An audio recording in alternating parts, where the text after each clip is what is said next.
2025년 5월 7일 전 세계는 바티칸의 굴뚝에서 흰 연기가 피어오르기를 숨죽이며 기다리고 있었다. 이는 단순한 종교 행사 이상의 의미를 지닌 전통적인 의식으로 새로운 교황이 선출되었음을 알리는 상징적 신호다. 하지만 올해의 콘클라베는 과거와는 확연히 다른 분위기 속에서 진행되고 있다. 프란치스코 교황의 선종 이후 전 세계 가톨릭 공동체는 지도자의 부재라는 긴장감 속에 들어섰으며 2025년 콘클라베는 그 공백을 메울 중대한 전환점으로 떠오르고 있다. 이날 시작된 콘클라베는 단지 교황을 선출하는 선거가 아니라 2000년 이상의 전통과 신앙이 응축된 신성한 의식이다. 전 세계 70개국 이상에서 5만 83세 이하의 주경 130명의 시스티나 성당에 모였다. 미켈란젤로의 최후의 심판, 벽화가 내려다보는 그 성스러운 공간에서 이들은 세속과 완전히 단절된 채 고요하고 엄숙한 분위기 속에서 하나님의 뜻을 묵상하며 투표에 임한다. 콘클라베는 단순한 투표가 아닌 신앙의 행위다. 의식이 시작되기 전 모든 추기경들은 기밀 유지 서약을 하며 만약 이를 어길 경우 판문이라는 가톨릭에서 가장 무거운 처벌을 받게 된다. 이는 그만큼 이 과정이 얼마나 신중하고 신성한지를 보여주는 상징적인 순간이다. 추기경들은 하느님의 뜻을 따르기 위한 진정한 분별의 시간을 갖기 위해 외부 세계와 완전히 차단된 공간에 머문다. 첫날 아침 추기경들은 프로 엘긴도 펀디바이시라는 특별 미사에 모두 참석하여 성령의 인도를 기원한다. 이후 오후에는 시스티나 성당으로 엄숙하게 행렬하며 입장한다.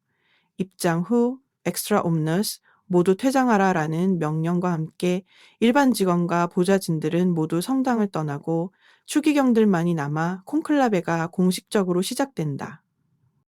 이날 오후 첫 번째 투표가 이루어졌지만 전통적으로 첫 투표는 결론이 나지 않는 경우가 많다. 따라서 이날 밤 시스티나 성당의 굴뚝에서는 검은 연기가 피어올랐고 이는 아직 교황이 선출되지 않았음을 의미한다. 이러한 의식 하나하나가 단지 전통을 넘어서 신앙의 상징이며 성령의 인도를 기다리는 전 세계 가톨릭 신자들에게 깊은 의미를 전달한다. 2025년 콘클라베는 단순히 지도자를 선출하는 절차가 아니라 가톨릭 교회의 미래 방향과 영적 중심을 가늠하는 중요한 사건으로 간주된다. 과연 이번 콘클라베에서 어떤 인물이 새로운 교황으로 선출될지, 그리고 그 인물이 앞으로 교회를 어디로 이끌어갈 것인지에 전 세계가 주목하고 있다. 콘클라베는 단순한 투표 절차가 아니다. 그것은 수세기에 걸쳐 이어져온 성스러운 전통이며 가톨릭 교회의 중심이자 뿌리 깊은 신앙행위다. 2025년 콘클라베에 참여하는 추기경들은 총 133명으로 모두 만 80세 이하이며 교황 선출권을 지닌 인물들이다. 이들은 유럽, 아시아, 아프리카, 아메리카 등 세계 각지에서 바티칸으로 모여들었고 시스티나 성당이라는 특별한 장소에서 역사적인 순간을 함께한다. 시스티나 성당은 단순한 예배 공간을 넘어선다. 이곳은 미켈란젤로의 걸작, 최후의 심판 벽화가 있는 곳이며 하느님의 심판 앞에 선 인류의 모습을 상기시키는 상징적인 공간이다. 추기경들은 이 벽화 아래에서 마치 하느님 앞에 선 듯한 마음으로 깊은 묵상과 기도를 통해 교회의 새 지도자를 선택하게 된다. 콘클라베에 들어가기 전 추기경들은 외부 세계와 철저히 단절된다. 휴대폰, 녹음기, 인터넷 등 모든 통신 수단은 금지되며 바티칸은 첨단 기술을 동원해 모든 신호를 차단한다. 이는 교황 선출 과정에서 외부 영향력을 철저히 배제하고 성령의 인도에만 집중하기 위한 조치다. 엑사 옴네스 모두 나가라 라는 명령이 떨어지면 일반 직원과 모주 인력들은 성당을 떠나고 추기경들만이 남아 콘클라베가 본격적으로 시작된다. 각 추기경은 투표 시 라틴어 문구인 엘리고 인사먼 번티피심 나는 이 사람을 교황으로 선택합니다. 웨스를 쓰며 투표한다. 하루에 최대 4번의 투표가 진행되며 아침과 오후 각각 2번씩이다. 각 투표 후 종이 투표지는 특별한 화로에 넣어 태워지며 연기를 통해 외부의 결과가 전달된다. 흰 연기는 교황이 선출되었음을, 검은 연기는 아직 결론이 나지 않았음을 의미한다. 이번 콘클라베에서 교황이 되기 위해서는 전체 투표의 3분의 2 이상, 즉 최소 89표를 얻어야 한다. 이는 단순한 다수결이 아니라 교회 전체가 하나로 일치된 결정을 내릴 수 있도록 하는 엄격한 기준이다. 이 기준은 새로운 교황이 진정으로 보편교회를 대표할 수 있는 인물임을 보장하기 위한 것이다. 이 모든 과정은 침묵 속에서 진행된다. 성당 안은 말 그대로 숨소리조차 조심스러운 분위기이며 오직 기도와 내면의 음성에 귀 기울이는 시간이다. 이러한 신성한 침묵 속에서 추기경들은 개인의 의견이나 정치적 계산이 아닌 하느님의 뜻을 묻고 교회의 미래를 책임질 인물을 선택하게 된다. 콘클라베의 전통은 시대가 바뀌어도 여전히 그 고유한 위엄과 신비를 유지하고 있다. 그것은 단지 한 사람을 뽑는 것이 아니라 수십억 명의 신자를 위한 영적 방향을 정하는 결정이며 인류의 양심에 깊은 울림을 주는 순간이다. 이처럼 콘클라베는 단순한 선거가 아닌 신앙의 진정한 표현이자 하늘과 땅을 잇는 고귀한 다리와도 같은 역할을 한다. 2025년 콘클라베는 그 어떤 해보다도 높은 수준의 보안 아래에서 진행되고 있다. 단지 종교적인 절차로만 보아서는 안 된다. 이는 신앙과 기술, 전통과 현대가 극적으로 충돌하고 공존하는 현장이기도 하다. 바티칸은 이번 교황 선출을 둘러싼 기밀을 철저히 지키기 위해 첨단 기술을 총동원하며 시스티나 성당을 일종의 디지털 요새로 탈바꿈시켰다. 먼저 콘클라베가 시작되기 전 바티칸은 수십 명의 보안기술 전문가들을 동원해 시스테나 성당 전체를 철저히 조사했다. 이들은 성당의 벽, 천장, 바닥은 물론 예배용 장비, 의자와 장식물에 이르기까지 모든 공간을 정밀하게 스캔한다. 그 목적은 단 하나, 도청 장치나 몰래카메라, 전파 수신 장비와 같은 정보 유출 위험 요소가 존재하는지 여부를 확인하는 것이다. 이 과정은 마치 군사 작전을 방불케 할 정도로 치밀하게 이루어진다. 이 과정은 마치 군사 작전을 방불케 할 정도로 특히 이번 콘클라베에서는 전자 신호 차단 장치가 대규모로 설치되었다. 이 장치는 성당 내부의 모든 무선 통신, 휴대전화 신호, 블루투스, 와이파이, 심지어 위성 신호까지도 차단할 수 있다. 결과적으로 시스티나 성당은 외부 세계와 완전히 단절된 전파 공간이 된다. 이는 추기경들이 오직 기도와 성령의 인도에 집중할 수 있도록 만드는 중요한 장치다. 또한 바티칸은 열 감지기 및 적외선 스캐너를 사용해 은밀하게 숨겨진 전자장비를 탐지하는 데에도 힘을 쏟고 있다.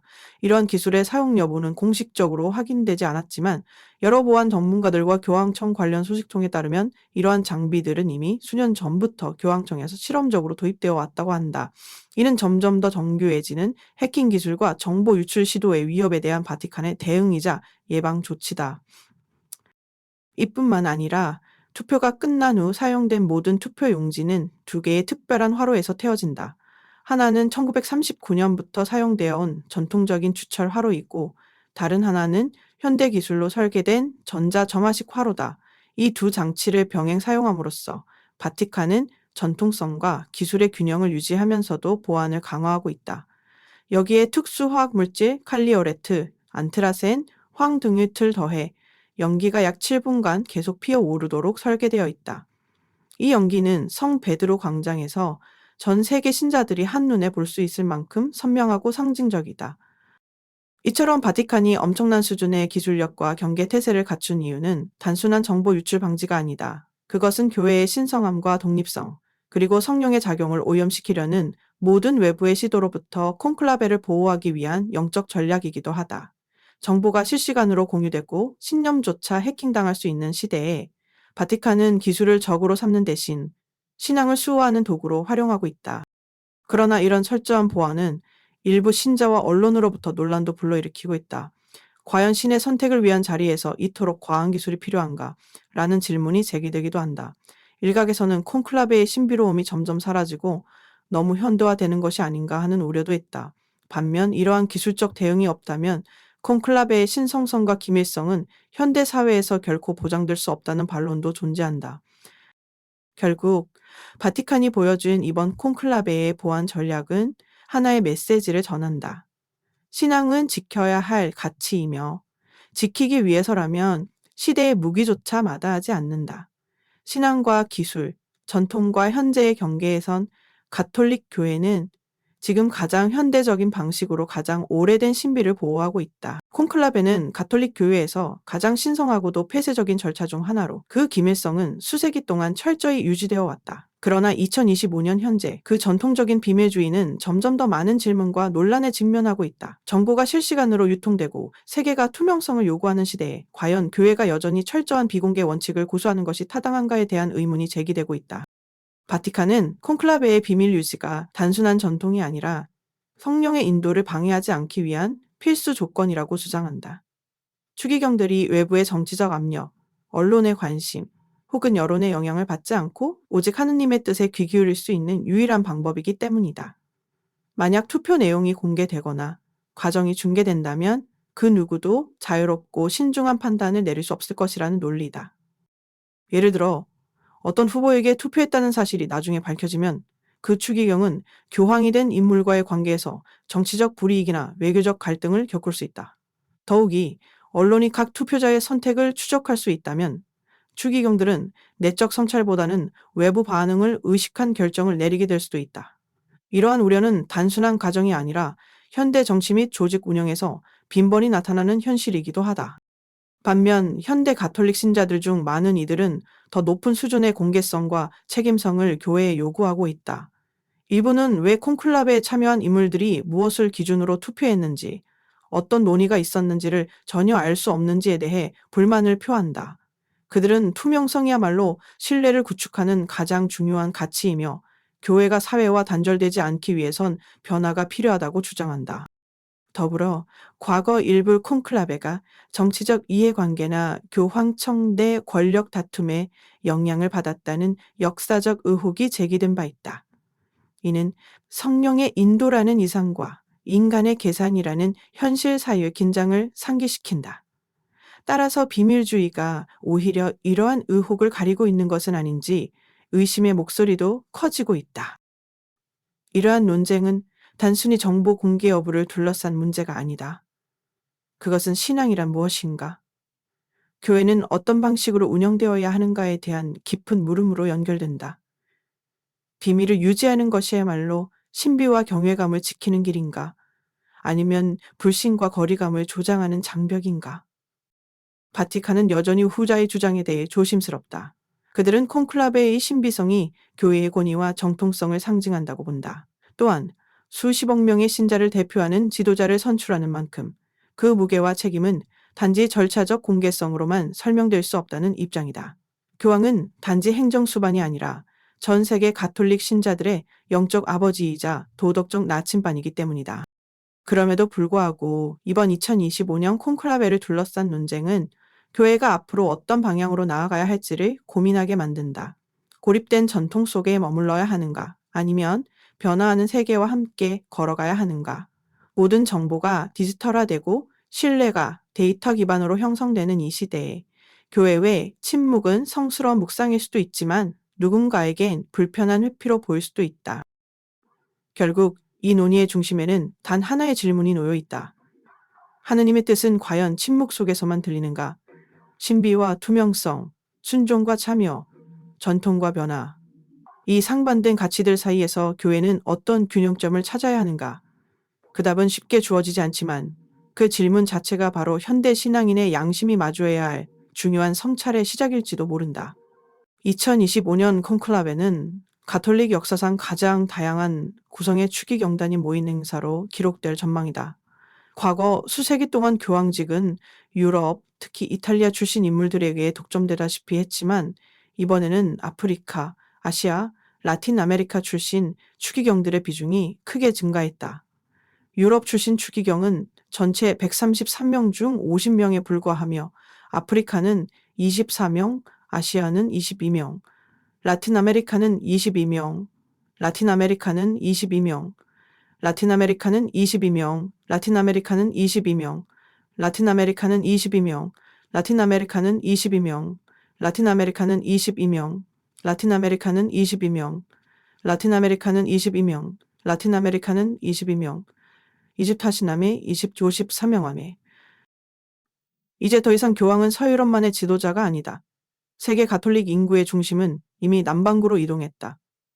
필리핀, 나이지리아, 브라질 같은 국가는 방대한 신자 수를 바탕으로 가톨릭의 미래를 이끌어갈 중요한 축이 되었으며 이러한 변화는 교황 선출 과정에서도 반영되고 있다. 많은 신자들은 이제 교황이 보다 세계적인 시각과 경험을 갖춘 인물이어야 한다고 기대하고 있다. 특히 아시아 출신 추기경 중 한 명이 루이스 안토니오 태글. 추기경은 이번 콘클라베에서 유력한 후보 중 하나로 거론되고 있다.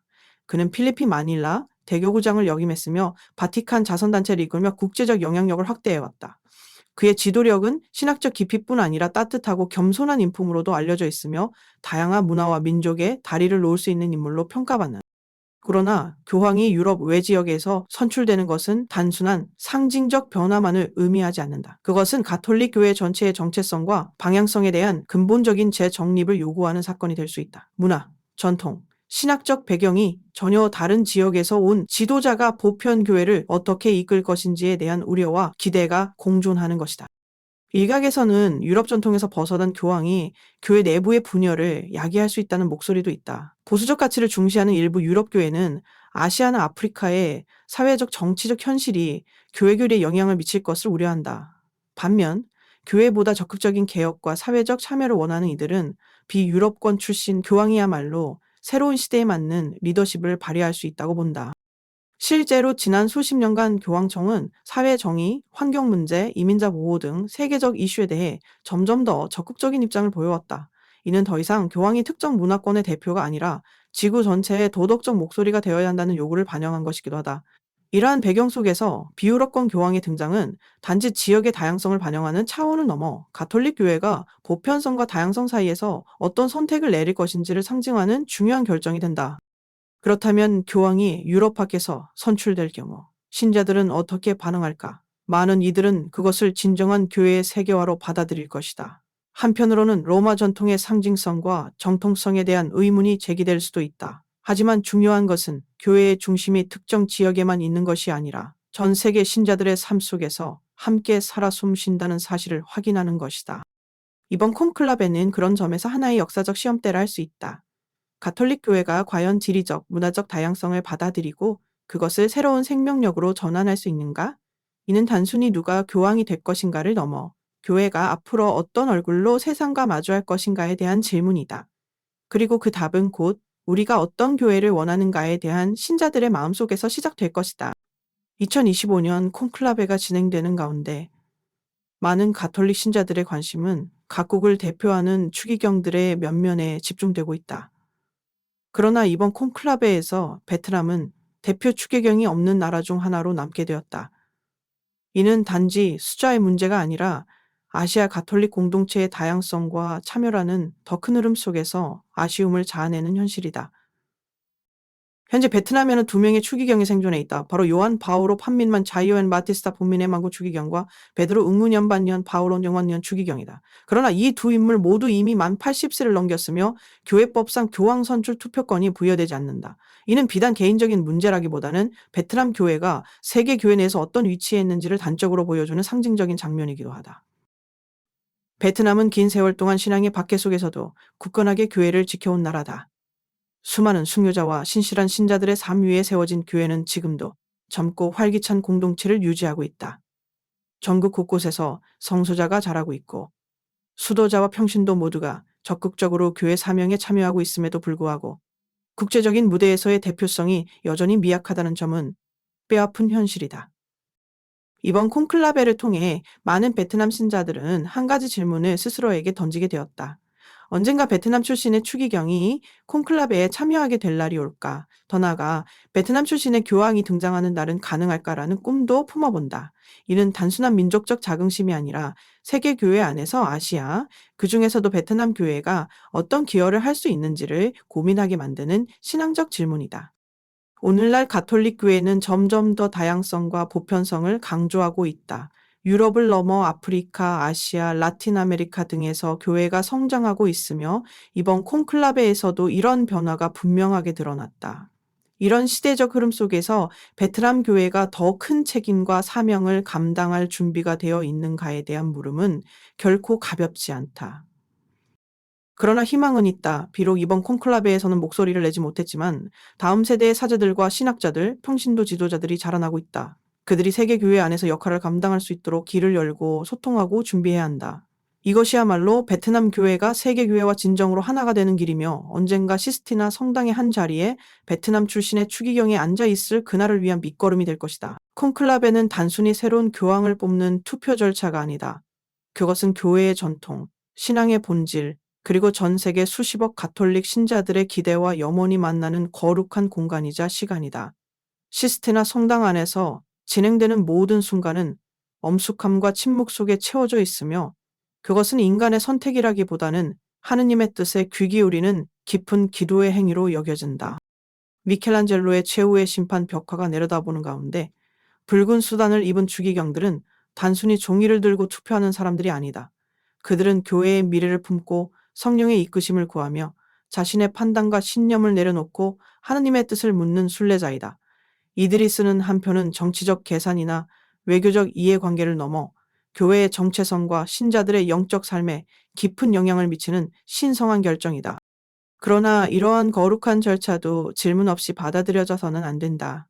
2025년 콘클라베를 바라보는 전 세계의 눈은 단지 흰 연기가 피어오르는 순간을 기다리는 것이 아니라 그 연기 뒤에 담긴 의미와 책임을 함께 묻고 있다.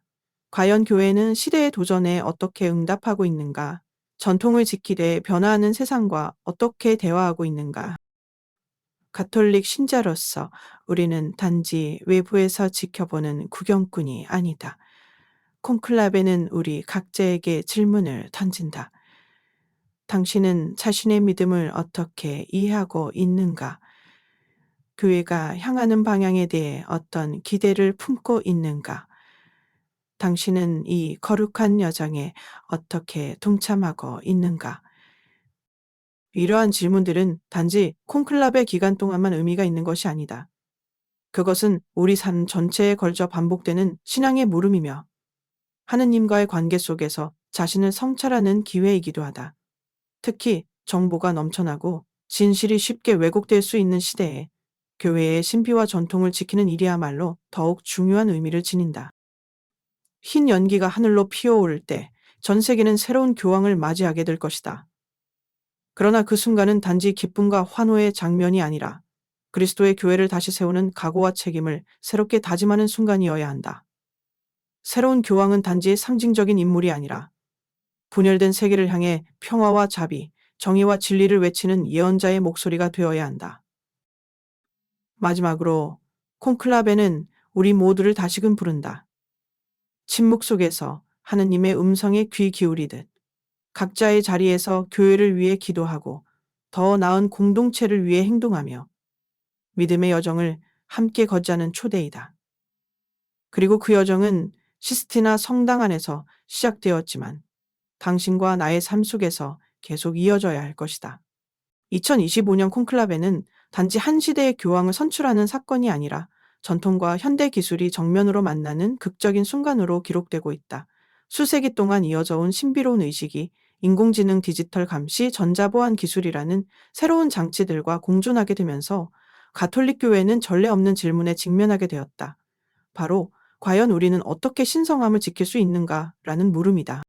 시스티나 성당은 여전히 똑같은 석조 구조와 예술적 웅장함을 자랑하지만 그 내부는 과거와는 확연히 다르다. 전파 차단 장치가 설치되고 모든 전자기기는 철저히 차단된다. 외부와의 모든 소통이 완전히 차단된 이곳은 이제 성령의 공간이자 동시에 무신호 구역으로 불린다.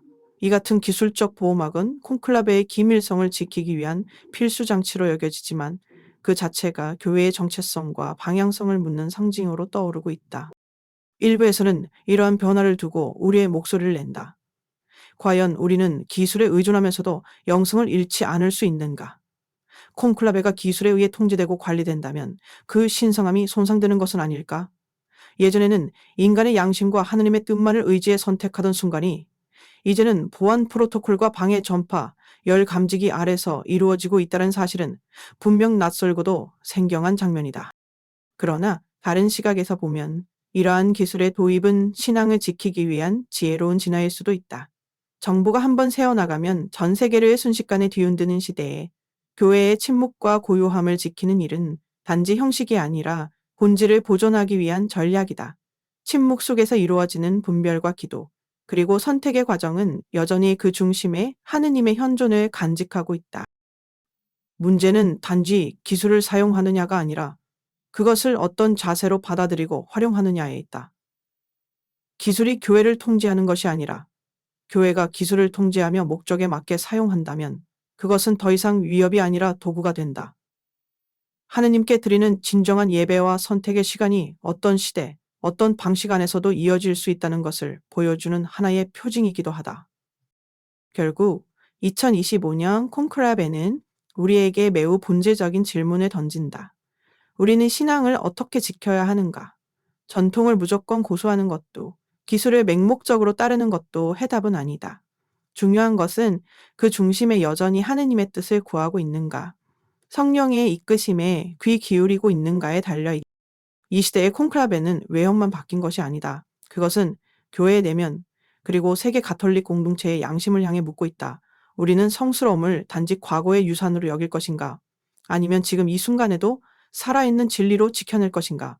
그리고 이 질문에 대한 답은 콘클라베 안의 추기경들만이 아닌 오늘을 살아가는 모든 신자들이 함께 고민하고 응답해야 할 몫이다.